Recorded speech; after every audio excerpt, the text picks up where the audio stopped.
Sam Murillo. She graduated from Jeff High about 3 years ago. She's going to talk to you guys a little bit about what's happening in her life right now. But primarily, she's going to speak advocacy, advocating. Who can talk to us about what is that? I'll give you guys one hint. I know you guys already know, but you guys sometimes need a little help. We did our PBL during first semester, and we all had different topics. All of you all in here did that. What were we doing when we were advocating? What does advocate mean? Anybody? Speak for what you want to. Speak for what you want to. How about standing up for what? For what you say. For what you believe in, fighting for something. So let's let Sam talk to us about that, and let's give her a warm welcome.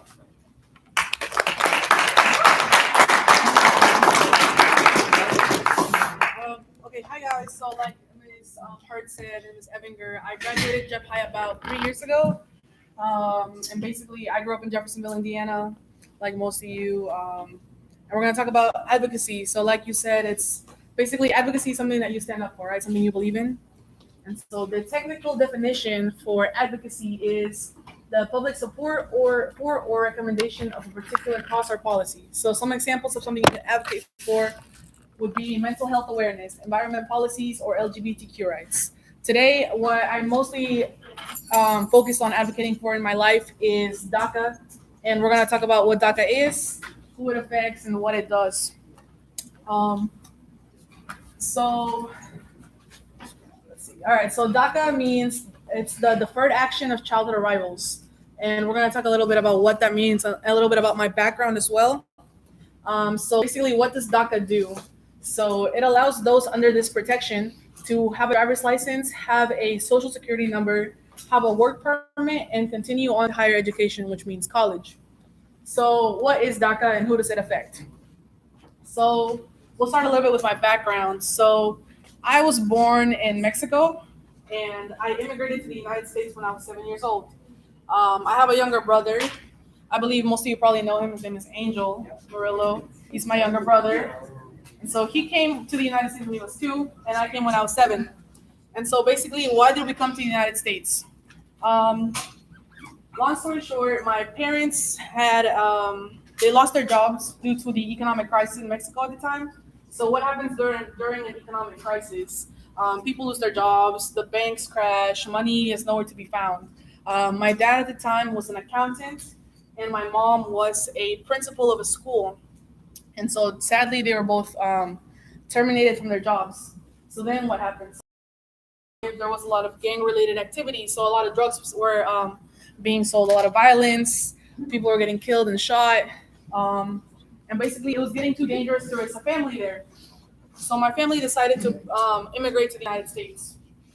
And it wasn't until I was a freshman in high school, like most of you, I realized that there was something different about me. My whole life I lived without knowing that there was something about me that would have eventually led me to have a lot of struggles in my life. So when I was a freshman in high school, this is the time whenever you guys start to figure out that you can start getting a driver's permit, correct? So, we all want to drive.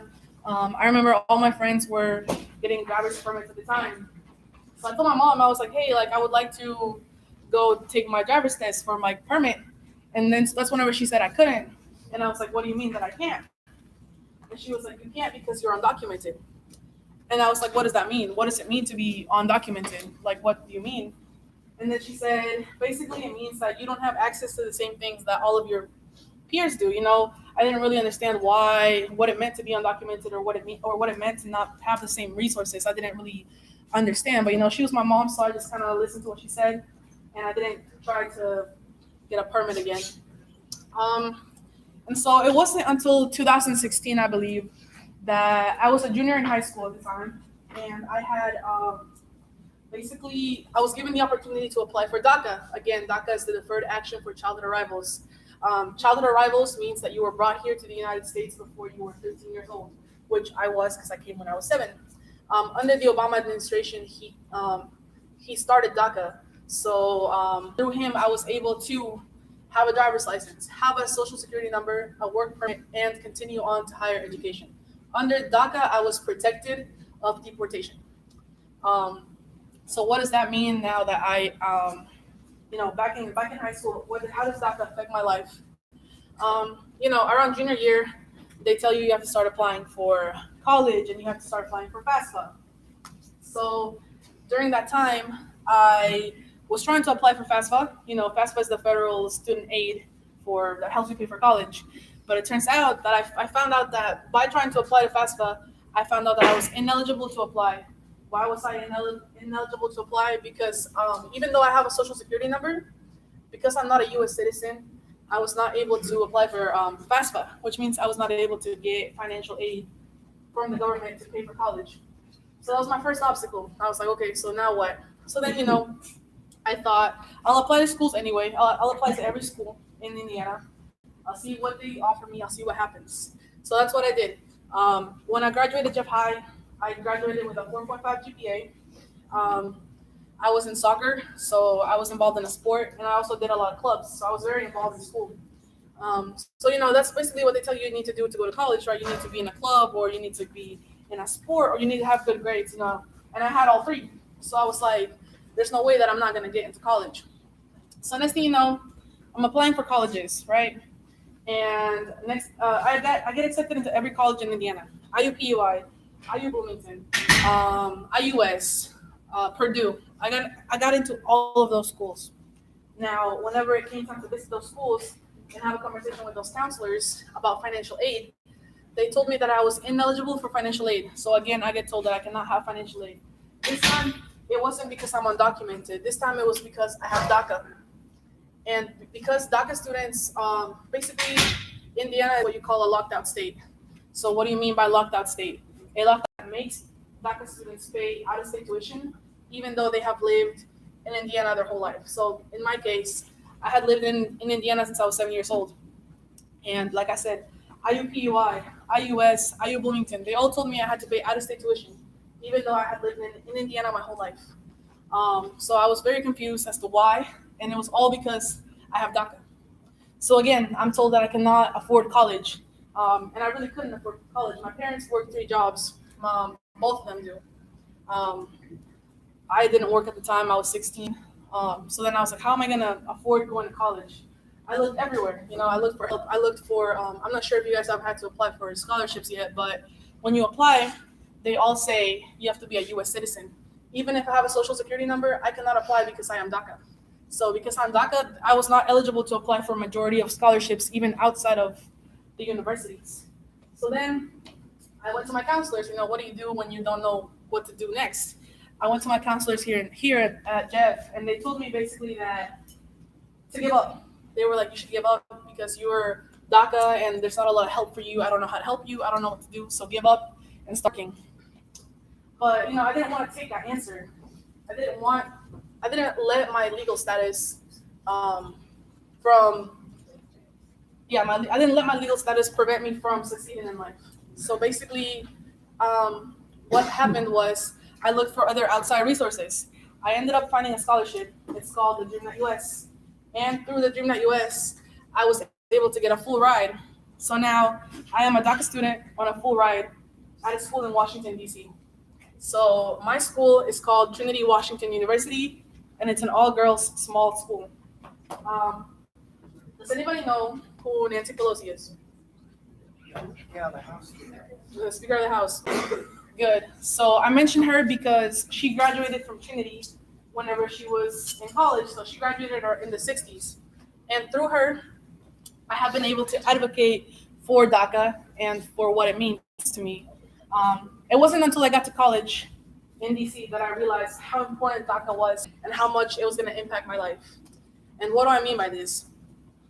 I started college in 2017. That's about 3 years ago. And in 2017, the Trump administration decided to terminate DACA. So what does that mean, terminate DACA? That means that he put a pause on new applications. So that means that any freshman in high school right now that's 15 years old and is undocumented like I was will not be eligible to have a driver's license, work, or go to school, or even have a social security number. They would not be able to apply for DACA because the program was put on pause. It has been terminated, and they will remain undocumented. They will never be able to do the normal things that all of us get to do nowadays. And that's who I fight for. I advocate for those kids that will never be able to do this if DACA is terminated. I fight and I advocate for DACA so much because DACA has helped me do all of these things, and I know that these things are contributing to this country, which is why I advocate so hard for DACA. So again, in 2017, when I got to Washington, D.C., Trump decided to terminate the DACA program, put a hold and put a pause on new applications. But those that already have DACA, like myself, would do something called a renewal. So what happens when you do a renewal? So you have to do a renewal every 2 years.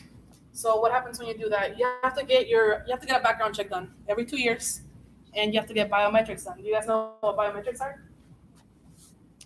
So biometrics are basically like your fingerprints, and they take your DNA, and they make sure that your eyeball is your eyeball and stuff like that. So you basically get put into the system, and so you get a background check and biometrics. And on top of that, you have to pay a fee of $495. And on top of that, you have to pay a lawyer because this whole process is a legal process. So you pay a lawyer to fill out your DACA papers for you, help you, and on top of that, you have to pay a fee of $495. That adds up to about $2,000 every 2 years just to maintain legal status. And so it's an expense just to be a DACA recipient. To be a DACA recipient is an expense. So whenever I got to DC, like I said, the program was terminated. And ways that we advocated to continue the program was, one of the ways that we did was we started marching. So here's my friends and I from school, and we went out and marched we went out to march for DACA. So in order to protest against them terminating the program. So, we all have different things in our signs. Like here, my friend said, "My dreams are not illegal, education, not deportation, America is all we know," and then a "here to stay" sign. So we all have, bless you. So we all have different signs here advocating for the same thing. And these are all DACA recipients as well. And then here, this was my freshman year in college, so I still had friends in high school, and they asked me if they could do a story about me on the hyphen here at school. And this is like what they wrote the story about it here. They talk about DACA here. And so other ways that I have advocated for DACA, again, through Nancy Pelosi, I was able to, at the Smithsonian. Do you guys know what the Smithsonian is? Museum. It's a museum, right? So it's a museum basically of history, and they have different Smithsonians all over Washington, D.C. So this specific museum was for the National Women's Day, and Nancy Pelosi was donating one of her outfits for this, and I got invited to go because of her. Another thing that I did because of her was I was able to go to National Geographic. You guys know what National Geographic is? The magazine, right, with the pictures. I went to National Geographic, and I talked to a lot of people there about DACA as well because of Nancy Pelosi. I'm sure you guys have heard about the impeachment trial recently. I was there at the impeachment trial when it was happening. I got invited by Nancy Pelosi to go in the Senate gallery and witness the impeachment trial. So I was there while history was being made. And at the Senate gallery, I was able to see different senators like Bernie Sanders, Kamala Harris, Cory Booker, Elizabeth Warren. Literally, I got to see them all work together and see how that all works in the Senate gallery, while also being a DACA recipient. I never thought myself, being a DACA recipient, being told that I could never do any of these things, that I would be sitting in the Senate gallery at the impeachment trial of Donald Trump. Another thing that I have done is I have been in Nancy Pelosi's office, and through her, I have been able to stand in the balcony where they do the presidential inauguration. I have also been on the news a couple times, just again advocating for DACA. I have met Jeff Bezos. Do you guys know who Jeff Bezos is? Amazon. Yeah, he owns Amazon and basically is one of the richest men in the country right now. Why did I meet with Jeff Bezos? Because he has all this money. We met for lunch and we asked him. We basically did what I'm doing with you guys right now. I had a conversation with him about who I am, where I'm from, how high school told me I could never go to college. And it turns out that I'm not the only one, because most of my peers here were also told they could never go to college because of their legal status. We all shared our stories with him. We told him why DACA is important and why we would like to advocate for DACA. And in return, he ended up donating money to my scholarship. So now he's going to be helping all those kids that I told you guys about that will remain undocumented if DACA is terminated. Another thing that we did recently with DACA was that it's been about 3 years since the program was terminated, and currently they have until about the end of April to figure out whether they're going to terminate the program completely or start it up again. So what we did was we went to the Supreme Court. Do you guys know what the Supreme Court is? Yeah. It's one of the highest courts in the country. So in the court, basically, we're doing the first round of oral arguments, either for or against DACA. So what does that mean? They were trying to debate whether or not to keep DACA or to throw it out. So what we did in protest of that, to advocate for DACA, is, again, we planned another march. So we went again to the Supreme Court. We marched and we had signs again. And, I've spoken to Nancy Pelosi. And that night that I went to the impeachment trial, I met Kamala Harris. And she told me that what we do, all this advocating, all this protesting, they're inside, right? They're in this building looking at us from the inside out. And they see us advocating and protesting. And she said that what we do is making a difference with her colleagues. She works with all the senators, and they all make decisions about what's constitutional and lawful or not in the country. And so she said that what we do is having an impact inside. And basically she said to keep advocating and keep doing what we're doing. This was about 3 years ago whenever they terminated DACA. This is my classmates. These are all DACA recipients as well. All of them are my classmates. And then here, I was doing a panel at my school, which is Trinity. And again, here I was advocating for DACA again. I was talking on a panel about what DACA is. Same thing I'm doing today. Just sharing my story, talking about why DACA is important, my high school experience, when I found out I was undocumented. Here is whenever we went to the Smithsonian that I told you guys about. And this is my friend Danny. And I have a story about her if we have time for it in the end. And then here again, we're at the Capitol here. You can see there's lines of people just all protesting and advocating for the same thing, which is DACA. Clean Dream Act is synonymous to DACA. And then here, we were campaigning for Elizabeth Warren, a couple of my friends and I. Again, we're all DACA recipients, and we're all from different places. My friend here is from El Salvador. She's from Argentina. I'm from Mexico, and my friend here is also from Mexico. Here is this is the page of my scholarship, the Dream.us, and this is one of our friends here. And so the donor of my scholarship, his name is Don Graham. He's the former owner of the Washington Post. And Don Graham was invited to go to the Senate in the Capitol, and he was invited to go testify for DACA. So what does that mean? He went and basically sat in front of all these judges and senators and basically said that why DACA is good, why he supports DACA, why he's funding this scholarship, and how DACA recipients are helping the economy in the United States. And so we got invited to go and see how he was doing that and be witnesses of what was happening that day. And then here is whenever I went to National Geographic, like I told you guys, and for Nancy Pelosi for National Women's Day. And then here is one of the most recent marches that we did that I was telling you guys. We went to the Supreme Court and we marched out, right? So we have different signs here. Mine says here to stay, future doctor because I want to be a doctor. My friend wrote, Mr. President, please don't undermine my potential by thinking about my status. So same thing, right? She faced the same struggles that I faced. In high school when they told her she couldn't go to college as well. And then here we are, or here I am in front of the Supreme Court. This is the same day, this is the same march that we were organizing. So this is my friend and I organizing a march. And we marched from my school to the Supreme Court that day. And we have a butterfly banner here. The butterfly signifies migration. And we're basically making the point that migration is beautiful as a butterfly. Because butterflies migrate from place to place.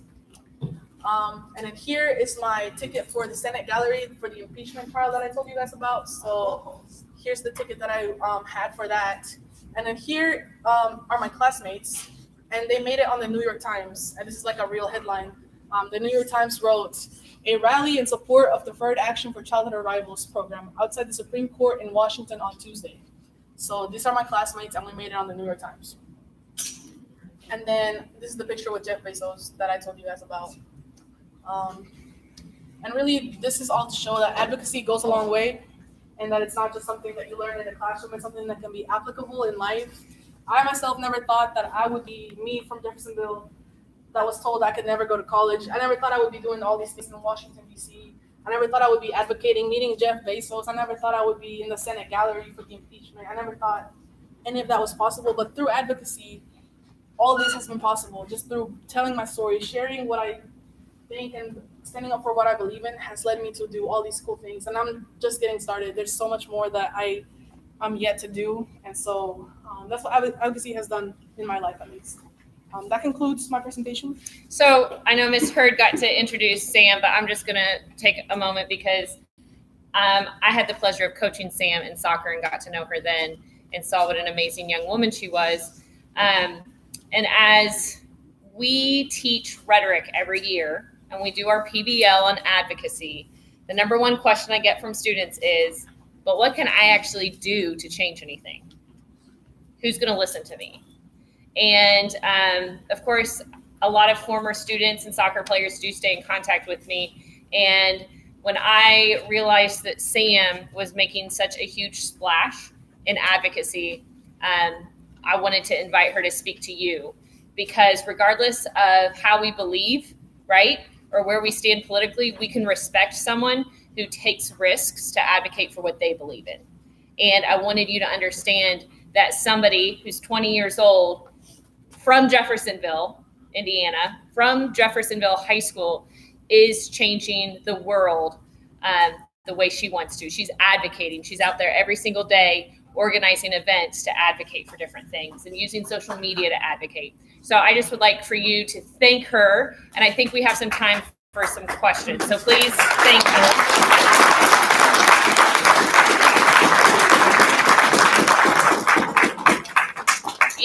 And we do have some time for some questions.